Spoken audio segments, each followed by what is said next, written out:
wake up and listen to some knowledge, man. Knowledge, please don't copyright this. I'm gonna close this so you don't copyright me, or I'm gonna stop it. But yeah, listen to knowledge, man. Also, time to get to work.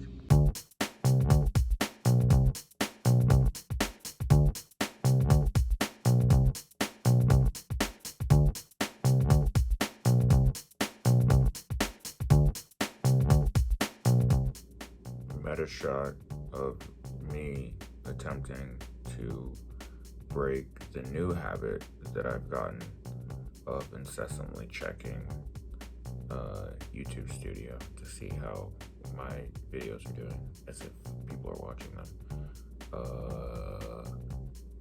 There's your meta break for the day.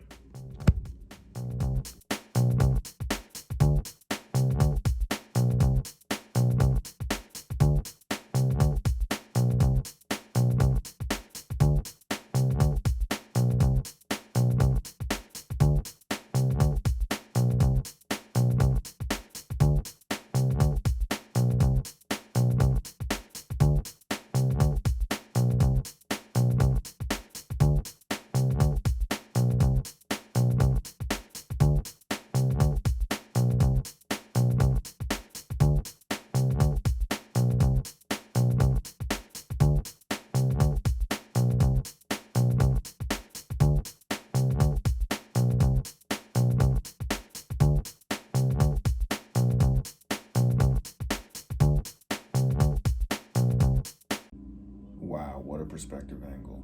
Okay, goal for the morning. I have 4 scripts in MATLAB given to me. This is done. Written by my brain geochemistry professor. And I don't really work in MATLAB, I work in Python. So I want to change them to Python files, or to rewrite them in Python. But I'm not really familiar with writing box model code. So I got to read them and understand what the heck is going on before I can try to rewrite it.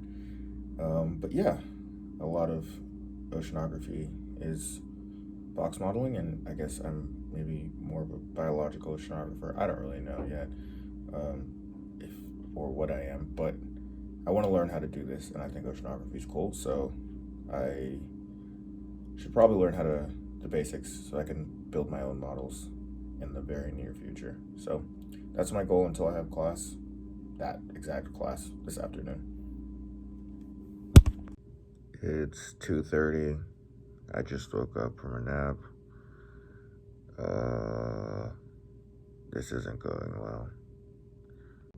So today I found out that I can't use the wall unit air conditioning because something is broken inside of it, and if I turn it on, a smoky smell comes out, and then the fire alarm gets triggered.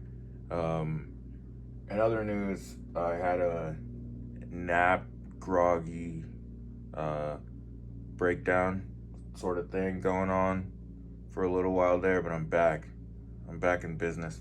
And you know what? I'm back and I'm better than ever.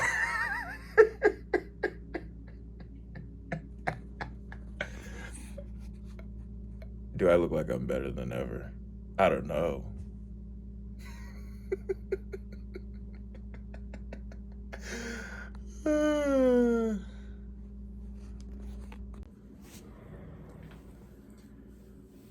Hello, it's late.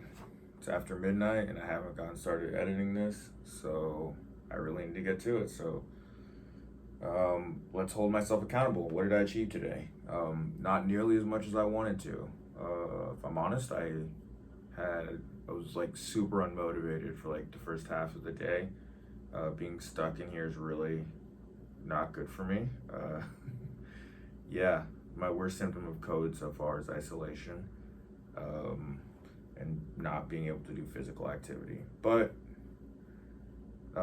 back to what I achieved or didn't achieve. I kind of mentioned that my 2 main goals were to work on my proposal for my microbial genetics course. I essentially did not do that. I did it for like 10 minutes. And then my other main goal was to work on the 3-box model system and sort of dig into the code and fully understand it. I did not do that nearly as much as I wanted to. I have some portion of that done, so that's some sort of achievement. I also wrote down a list of the other positive things I did today. So, you know, this is a positive space, literally, corona positive. Um, I slept through class, which is not positive, but I watched a recorded lecture, which is positive, but it took me 4 hours, which is not positive considering it's a 1 hour class. My streak in Duolingo is up to 10, so I mean 10 day Duolingo streak. I'm in the double digits. What more needs to be said about that? So for my microbial genetics class, I did have readings to do for class tomorrow. And I completed those, which is good. And it brought to mind while reading these papers that we've had to read for this week that, you know, a lot of people often say that biology is not particularly elegant and like an elegant science or one that follows the flow of logic or beautiful mathematical expressions the way something like physics does. And this is true, but it's not entirely true. That biology is not devoid of quantitativeness and beautiful logic, not at all. And these papers definitely prove that. Now, caveat: the authors of a lot of the original biology papers were classically trained physicists who were then interested in biology from, actually, my professor told me, a lot of them were spurred on by Schrodinger wrote something called What is Life? I think, maybe that's what it's called, at some point in the early 20th century, and that spurred a lot of young physicists to become biologists. But these papers are really... Well, I'm editing this thing now, and I realized it just cut off in the middle right there. I was saying the papers are beautiful. They are. There's two. Mehelson and Stahl. Let's see what it's called. 1958, Mehelson and Stahl. The replication of DNA in E. coli. I'll probably put a link to a really funny video that's actually the two authors, as they are now in their, who knows how old, 80s, 90s, talking about the paper. It's cool. Basically, essentially relies on a elegant bit of model testing or understanding the mathematical predictions that will result from a particular physical model, and thus proving that DNA replicates semi-conservatively. And then second, Lurie and Delbrück's 1943 paper, Mutations of Bacteria from Virus Sensitivity to Virus Resistance. Essentially, a paper that is gives evidence to invoke mutation and random mutation as the reason for the acquisition of bacterial resistance to viral phages. Little on the nose while I'm stuck in here, but really cool paper. And it essentially relies on a statistical distribution argument to prove the biological phenomena occurring. Math in biology. Who would have thought? Anyone who does biology. Cool. Editing Josh Part 2. I decided I was going to attempt to explain how you can describe phosphate distribution in the ocean with a 3-box model. Thing I've been going on about occasionally in this video. At some point I did. So I'm going to explain it, or attempt to. Partly for myself to see if I can explain it, and for anyone who's interested. Basic oceanography stuff. Well, I don't know how basic, but yeah, basic oceanography stuff. Alright, so I oriented myself, which proved a little harder than I thought to do. And here's our schematic of our 3-box model. And for physical reasons that would take way too much time in this hopefully short video to do, it makes sense to separate the ocean into 3 boxes. A low latitude surface box, a high latitude surface box, and a deep box. Essentially, 3 different regions in which the physical phenomena are acting in a different way.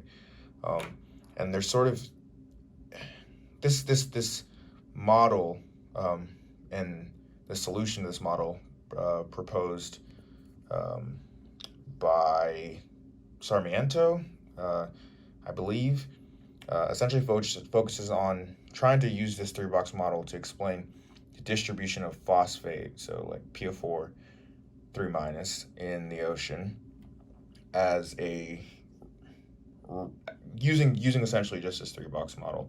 And so there's 3 pretty important components, and the 3 important components are: 1, the overturning circulation, which I've sort of described here. You can see my little schematic.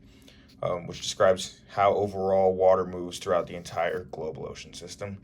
There's mixing, which occurs between these two, or mixing which occurs between all of the boxes, as well as the effect of biology, which I sort of described with the squiggly line.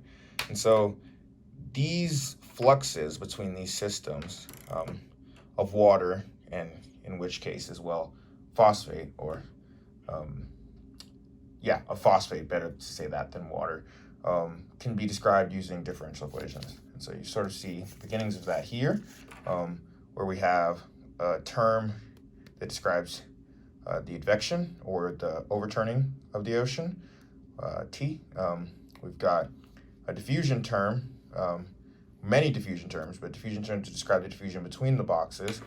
And then as well, we have a box, we have a thing that denotes some sort of explanation of a biological reaction. And so the result of that is we can turn all that into ordinary differential equations for each of these three boxes, which on the left side are the volume of the box multiplied by a flux, and then on the right side incorporates all of the components that are necessary to explain the inputs and outputs of the fluxes for each box. So you've got T's, which represent the turnover, these F terms, which represent the diffusion mixing, and then as well you've got these K terms, which represent the biological activity.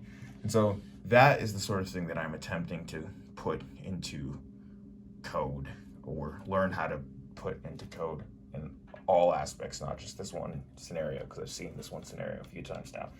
But the way you sort of do that is you sort of make a linear algebra, you rephrase this in the form of linear algebra, which makes sense for anyone who's done any computational work. But here we've got two matrices acting upon each other to equal two other matrices, which sort of mimics our ordinary differential equation setup. And so you've got these volumes acting on the fluxes, the change in the concentrations of phosphate, and they're equivalent to an A matrix, which is A matrix is essentially the sum of all of those terms that we talked about on this other side, the overturning, the diffusion, and the biological productivity, times the phosphate concentration in each of the boxes. And that is the basics of this three-box model, and then sort of the way in which you think about doing modeling in oceanography and neurosciences, from what I understand. But I don't understand it that well, and hopefully I can better, because it's supposed to be my job.